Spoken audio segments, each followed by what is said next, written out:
الحمد لله نحمده ونستعينه ونستغفره ونؤمن به ونتوكل عليه ونعوذ بالله من شرور أنفسنا ومن سيئات أعمالنا من يهده الله فلا مضل له ومن يضلله فلا هادي له ونشهد أن لا إله إلا الله وحده لا شريك له ولا نظير له أما بعد فأعوذ بالله من الشيطان الرجيم بسم الله الرحمن الرحيم ألم نشرح لك صدرك ووضعنا عنك وزرك آمنت بالله صدق الله العظيم وصدق رسوله النبي الكريم ونحن على ذلك لمن الشاهدين والشاكرين والحمد لله رب العالمين اللهم صل على محمد وعلى آل محمد كما صليت على إبراهيم وعلى آل إبراهيم إنك حميد مجيد اللهم بارك على محمد وعلى آل محمد كما باركت على إبراهيم وعلى آل إبراهيم إنك حميد مجيد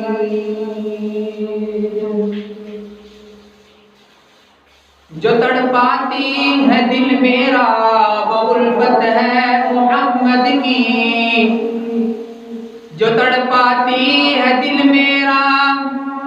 وہ الفت ہے محمد کی جو ہے بے چین دل ہر دم عقیدت ہے محمد کی مدینے سے جو آتی ہے تو اتنا پوچھ لیتا ہوں ہوا جلدی بتا کیسی طبیعت ہے محمد کی گناہگاروں نہ گھبراؤ سیاہکاروں نہ شرماؤ گناہگاروں نہ گھبراؤ سیاہکاروں نہ شرماؤ سنو آواز کانوں سے جو آتی ہے محمد کی گناہگاروں کو جنت میں کھڑے دربان روکیں گے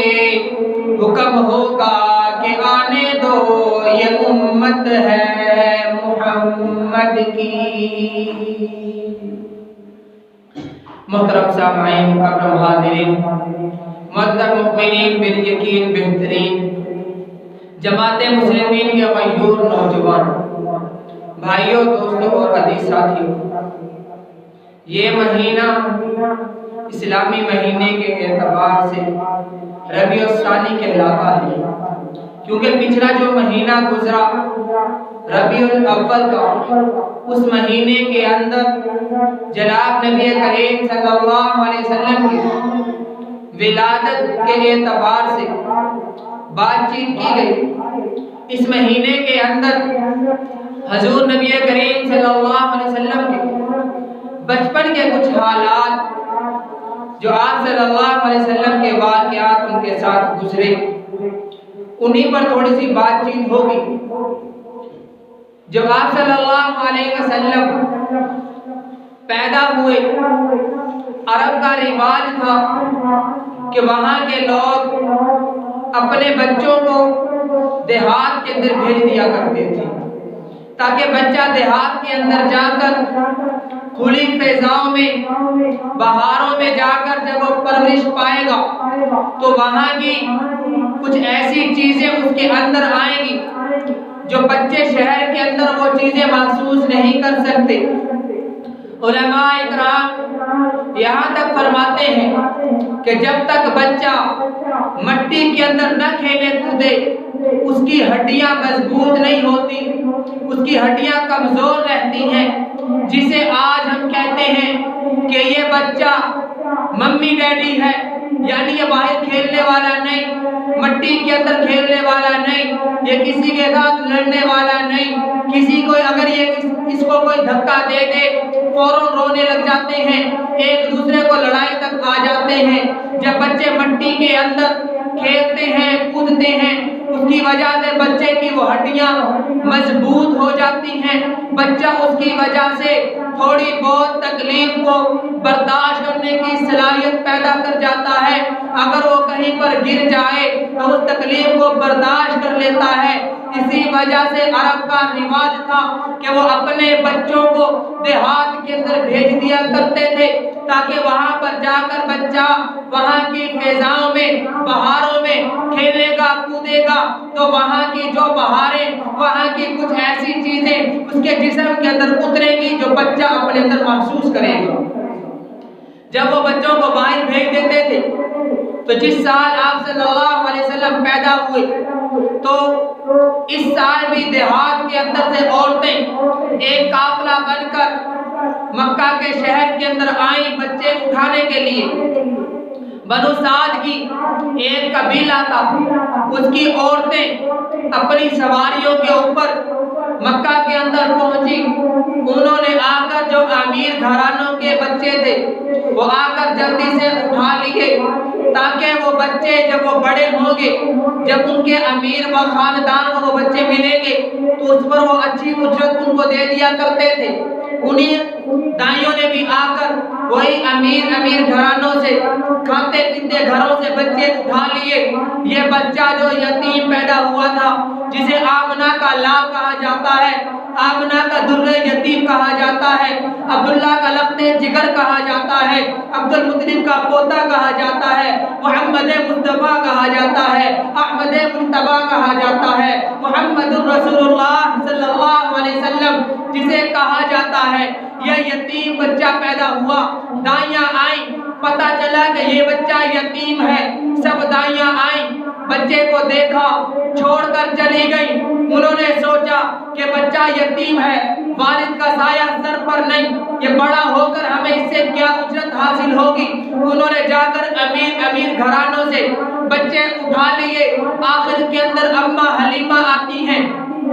جن کا شوہر حارث بھی ان کے ساتھ ہے، ان کی اونٹنی بھی کمزور ہے، جو چل نہیں سکتی صحیح طرح سے، کھا پی نہیں سکتی صحیح طرح سے، بھوک کی وجہ سے بہت کمزور ہے۔ ایسا چل کر سب دائیوں کے بعد میں وہ مکہ میں پہنچتی ہے۔ اس نے بھی آ کر دیکھا کہ ساری دائیاں بچے اٹھا کر یہاں سے جا چکی ہیں۔ انہوں نے اپنے شوہر سے حارث کے ساتھ مشورہ کیا کہ یہاں سے ساری عورتیں بچے اٹھا کر لے گئی، خالی جانا بہتر نہیں، بہتر ہے کہ اسی یتیم بچے کو لے جائیں، ہو سکتا ہے یہی بچہ ہمارے لیے ہماری دنیا بدل کر رکھ دے، ہماری یہ غربت بدل کر رکھ دے، فارغ بھی تو گھر جائیں گے۔ ان کے شوہر نے کہا کہ ٹھیک ہے بچے کو اٹھا لیا جائے۔ انہوں نے جا کر جب بچے کو اٹھایا، حضرت آمنہ کا دروازہ کھٹکھٹایا، آواز آئی کہ کون؟ حلیمہ نے کہا کہ کیا کوئی بچہ ہے؟ حضرت آمنہ نے کہا کہ ہاں بچہ تو ہے، لیکن تم نے اس بچے کو اٹھانا نہیں، تم نے اس بچے کو لینا نہیں ہے۔ فرمایا وہ کیوں؟ کہا اس بچہ یہ یتیم ہے۔ آنکھوں سے آنسو آ گئے حضرت آمنہ کے، کہنے لگی بچہ یتیم ہے، تم نے اٹھانا نہیں۔ کافی دائیاں آئی ہیں، کسی کو اسی طرح چھوڑ کر چلی گئی ہیں، تم بھی دیکھ کر چلی جاؤ گی، ہے تو صحیح تم نے لینا نہیں۔ حلیمہ کہتی ہے میں اسی بچے کو تو لینے کے لیے آئی ہوں، یہی بچہ تو لینے آئی ہوں۔ وہ اندر جاتی ہے، حضرت حلیمہ کہتی ہیں یہ بچہ سو رہا تھا، ان کے اوپر سفید کلر کا کپڑا تنا ہوا تھا، بچے کی آنکھیں بند تھی، میں نے بچے کے چہرے سے کپڑا ہٹایا، بچے کو دیکھا، ان کے سینے پر ہاتھ پھیرا، بچے کی آنکھیں کھلی، حلیمہ کی سوئی ہوئی قسمت جاگ اٹھی۔ ادھر بچے کی آنکھیں کھلنی تھی کہ ادھر حلیمہ کی سوئی ہوئی قسمت جاگ اٹھی۔ تو شاعر اپنے ہی انداز میں کہتا ہے کہ یہ آمنہ اور یہ حلیمہ جس کی اونٹنی بھی چل پھر نہیں سکتی، غربت کا زمانہ گزار رہی ہے، جن کے بعد ایک پہلے بھی بچہ ہے، وہ ساری رات روتا بلبلاتا رہتا بھوک کی وجہ سے، اور جب یہ بچہ ان کی زندگی میں آیا ان کی زندگی سکون کی زندگی بن گئی۔ شاعر کہتا ہے کہ کدے اٹھتی سی کدے بیٹھتی سی، یہ ڈگدی ٹہندی رہندی سی، اینو کوئی نہ کول بٹھاتا سی، اینو کوئی نہ نال رلاندا سی، او دی لگدی کیویں دہاڑی سی، جدی ڈاچی سب تو ماڑی سی، اس ڈاچی دی جڑی مائی سی او دا نام حلیمہ دائی سی۔ آخر وچ مکے آئی سی، پیچھے آ کے او پچھتائی سی، ہر بوہا اس کھڑکایا سی، انہوں خیر کتے نہ پایا سی، ہر دردی بڑی سوالی سی، او دی جھولی پھر بھی خالی سی، جدو سارے او پاسے ہو رہ گئی ہے سرکار دے بوہے بہ گئی ہے۔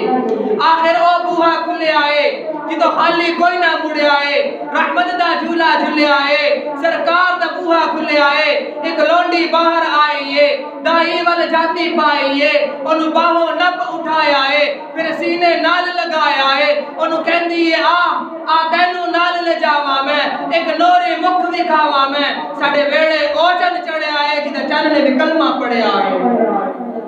گئی نال حلیمہ دائیے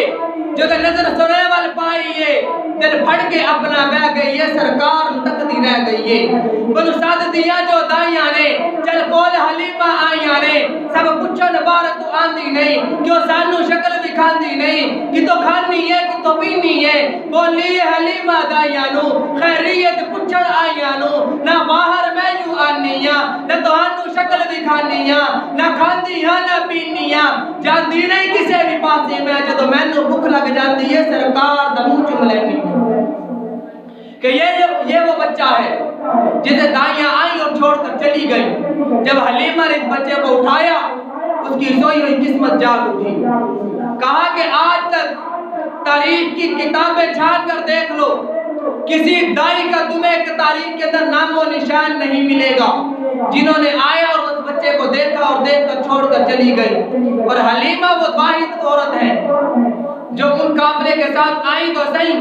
آج تک نہیں قیامت تک ان کا نام اسی طرح زندہ رہے گا۔ کیا ہے کہ انہوں نے اس بچے کو اپنے ساتھ لے لیا، فرمایا کہ خود ہی پہلے بھوک کی وجہ سے بھوکی پیاسی رہتی تھی، چھاتی کے اندر دودھ کا قطرہ تک نہیں تھا۔ جب اس بچے کو اٹھایا سینے کے ساتھ لگایا، حلیمہ کہتی ہے کہ میری چھاتی میں دودھ اتر آیا، اور اس رات اس بچے کو جب دودھ پلایا بچہ ایسی نیند سویا کہ آج تک ہم نے اسی طرح سکون کی نیند نہیں سوئی تھی۔ اور ان کے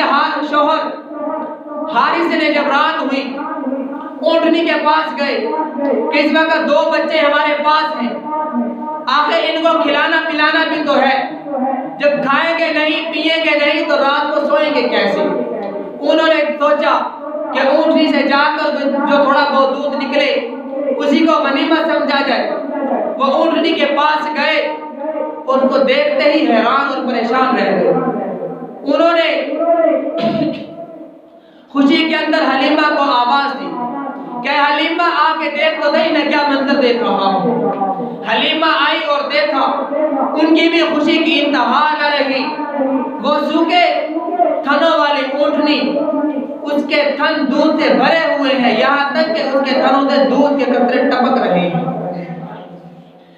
آج جس کے پاس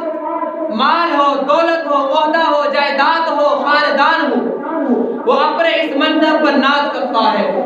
کیا کہنے اس حلیمہ کے جس کے پاس دو جہانوں کی دولت تھی۔ وہ کہتی ہے کہ اس کے بعد ہماری زندگی ہی بدل گئی۔ 3 دن کے بعد جب یہ قافلہ مکہ شہر کے اندر رکا، اس کے بعد وہ دائیاں سب کی مل کر بنی سعد کے قبیلہ کی طرف روانہ ہوئی۔ یہ بھی مختصر سا قافلہ، حلیمہ، ان کا شوہر اور یہ بچہ جب واپس ہونے لگے، فرمایا کہ ہم اونٹنی پر سوار ہوئے، بہت کوشش کی کہ اونٹنی اٹھانے کے باوجود اٹھ نہیں رہی، بٹھانے والے نے بٹھا دیا، اٹھتی کیسے؟ حلیمہ نے اپنے شوہر سے کہا کہ اے حارث، ہمیں لگتا ہے کہ ہمارا یہ بیٹھنا خدا کو پسند نہیں آیا، کیونکہ آگے اونٹنی کو چلانے کے لیے، اس کی مہار پکڑنے کے لیے ان کا شوہر بیٹھا ہے، پیچھے حلیمہ اس بچے کو لے کر درمیان میں بیٹھی ہے۔ فرمایا کہ اے حارث، آپ کی پیٹھ اس بچے کی طرف ہو رہی ہے، اس وجہ سے یہ اونٹنی اٹھ نہیں رہی۔ حارث نے اس بچے کو اپنے آگے اپنی گود میں بٹھایا، پھر جو اونٹنی اٹھی اس نے اس طرح رفتار پکڑی، ایک روایت کے مطابق اس اونٹنی نے اٹھ کر مکہ شہر کی گلیوں کا چکر لگایا اور بیت اللہ کے سامنے جا کر سجدہ ریز ہوئی، سجدہ کیا اور اس نے اپنی رفتار پکڑی۔ جو پہلے دائیاں اپنی سوار ہو چکی تھی، ان کی سواریاں بھی تندرست تھی، بھاگنے والی تھی، سب کی سب آگے نکل گئی۔ جب یہ حلیمہ بچے کو لے کر سوار ہوئی، وہ دائیاں کہتی ہیں کہ ہم حیران رہ گئی کہ ہمارے پیچھے تو اور کوئی سواری نہیں، اور کوئی بقیہ نہیں رہتا تھا، اتنی تیزی سے آنے والا کون سوار ہے؟ وہ حیران تھی۔ اتنی دیر میں حلیمہ کی وہ اونٹنی سفر کرتی ہوئی اس قافلے کے قریب پہنچی۔ وہ پریشان، پوچھنے پر مجبور کہ حلیمہ کہ آج تم نے سواری بدل دی؟ حلیمہ نے کہا نہیں، آج سواری نہیں، آج میں نے سوار بدل دیا ہے۔ آج جو اس پر سوار بٹھایا ہے، آج میں نے اس سوار کو بدل دیا ہے، اسی کی وجہ سے یہ اونٹنی اس طرح کی رفتار اختیار کر رہی ہے۔ فرمایا کہ خدا کی شان، حلیمہ اپنے سارے قافلے سے پہلے اپنے شہر پہنچی، اپنے قبیلہ میں پہنچی۔ وہاں پر خشک سالی طاری تھی،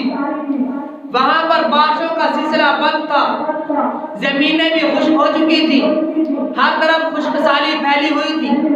لوگوں کے جانور بھوک سے تڑپ رہے تھے۔ اور جب یہ حلیمہ اپنے قافلے کے ساتھ وہاں پر پہنچی، جب وہ اپنی بکریوں کو چرنے کے لیے، کھانے کے لیے باہر بھیجتی، ان کی بکریاں اسی طرح کھا پی کر آتی، باقی سارے قبیلہ کی وہ بکریاں بھوکی واپس آ جاتی۔ وہاں پر دودھ کی بھی قلت پڑ گئی، جب پانی نہیں تھا، کچھ کھائے پیے گی تو دودھ بھی دے گی، اور حلیمہ کی تو زندگی بدل چکی تھی، اس کی بھی بکریاں صبح بھوکی جاتی، شام کو پیٹ بھر کر واپس آ جاتی، اور ان علاقے والوں نے اپنی بکریاں وہی بھیجنا شروع کر دی جہاں پر حلیمہ کی بکریاں جایا کرتی تھی۔ لیکن خدا کی شان، جب شام کو واپس آتی، حلیمہ کی بکریوں کا پیٹ بھرا ہوتا، باقی قبیلے والوں کی بکریاں اسی طرح بھوکی واپس آ جاتی۔ کیا ہے کہ اس بچے کی آنے کی وجہ سے ان کی زندگی کا نظام خدا نے بدل دیا تھا۔ اس بچے کی وجہ سے ان کی خشک زندگی ہری بھری ہو چکی تھی۔ اسی طرح حلیمہ کے بعد ان کی بیٹی شیمہ بھی ان کے پاس تھی، جو اپنی والدہ کے ساتھ اس بچے کی پرورش کے اندر لگی رہتی۔ جب وہ بچہ چھوٹا تھا، اپنی والدہ کا ہاتھ بٹاتی، اس بچے کو نہلاتی، اس کو اچھے کپڑے پہناتی، سرما لگاتی، اس کے ساتھ کھیلتی، لاڈ کرتی تھی، جس طرح ہر انسان کرتا ہے بچوں کے ساتھ، وہ بھی بچوں کے ساتھ کھیلتی تھی۔ ایک دن اس شیمہ نے، جو آپ صلی اللہ علیہ وسلم کی رضائی بہن تھی، وہ آپ صلی اللہ علیہ وسلم کے ساتھ کھیل رہی تھی، کھیلتے کھیلتے انہوں نے بچے کو کچھ زیادہ تنگ کیا، تو اس بچے نے تنگ ہو کر ان کے کندھے پر دندیں کاٹ لی، جس کی وجہ سے شیمہ کے کندھے پر دانتوں کے نشان رہ گئے۔ وہ نشان تقریباً آدھی صدی تک ان کے کندھوں پر موجود رہے۔ اور وہی داد شیما کے لیے آنے والے وقت کے اندر ان کے لیے نجات کا سبب بن گئی۔ فرمایا کہ جب 2 سال کا معاہدہ طے ہوا تھا، حلیمہ وہ بچہ واپس دے آئی، تو جب آپ صلی اللہ علیہ وسلم بڑے ہو گئے، نبوت مل گئی، صحابہ اکرام کا ایک لشکر مل گیا، ایک غزوہ پر گئے، اس غزوہ سے واپسی پر اسی قبیلہ کے کافی لوگ، تقریباً 6000 سے زیادہ لوگ قید ہو کر آپ صلی اللہ علیہ وسلم کے صحابہ اکرام نے قیدی بنا کر اپنے ساتھ لے آئے۔ جب وہ سارے قیدی اور مال غنیمت صحابہ اکرام میں تقسیم کر دیا گیا، جب شیما کو پتا چلا کہ جو ان کا سردار ہے وہ تو میرا رضائی بھائی ہے، میں تو اس کو جانتی ہوں، انہوں نے خواہش ظاہر کی کہ میں اس سردار کو ملنا چاہتی ہوں، وہ میرا بھائی ہے۔ صحابہ اکرام پریشان کہ آپ صلی اللہ علیہ وسلم نے آج تک ہمیں نہیں بتایا کہ میری کوئی بہن بھی ہے، لیکن یہ مطالبہ کر رہی ہے کہ یہ تمہارا جو سردار ہے یہ میرا بھائی ہے۔ انہوں نے آ کر آپ صلی اللہ علیہ وسلم سے کہا کہ ایک عورت ہے جو یہ دعویٰ کرتی ہے کہ وہ آپ کی بہن ہے۔ آپ صلی اللہ علیہ وسلم نے انہیں طلب کیا اور پوچھا کہ تم یہ جو دعویٰ کر رہی ہو، کیا اس کا تمہارے پاس کوئی ثبوت موجود ہے کہ واقعی تم میری بہن ہو؟ اس حلیمہ نے، اس شیما نے آگے بڑھ کر اپنے کندھے سے کپڑا ہٹایا اور کہنے لگی کہ آئے بھائی، وہ وقت یاد کر جب میں تمہیں نہلایا کرتی تھی، تمہیں اچھے کپڑے پہنایا کرتی تھی، تمہاری آنکھوں میں سرما لگایا کرتی تھی، تمہارے ساتھ کھیلا کرتی تھی۔ ایک دن ایسا بھی آیا تھا میں نے تمہیں تھوڑا سا تنگ کیا تھا، تم نے میرے کندھے پر دندی کاٹی تھی، آج تک وہ نشان ویسے ہی موجود ہے۔ آپ صلی اللہ علیہ وسلم نے وہ نشانات دیکھے، آپ کی آنکھوں سے آنسو تیرنے لگے۔ آپ صلی اللہ علیہ وسلم نے اپنے کندھوں سے وہ کملی والی چادر اتاری، نیچے بچھا دی، اپنی بہن کے استقبال کے لیے شیما کو اس چادر پر بٹھایا۔ کیا شان ہے اس شیما کی، جو وہ چادر لوگوں کے سروں پر آتی تھی، آج شیما کے قدموں میں آ رہی ہے۔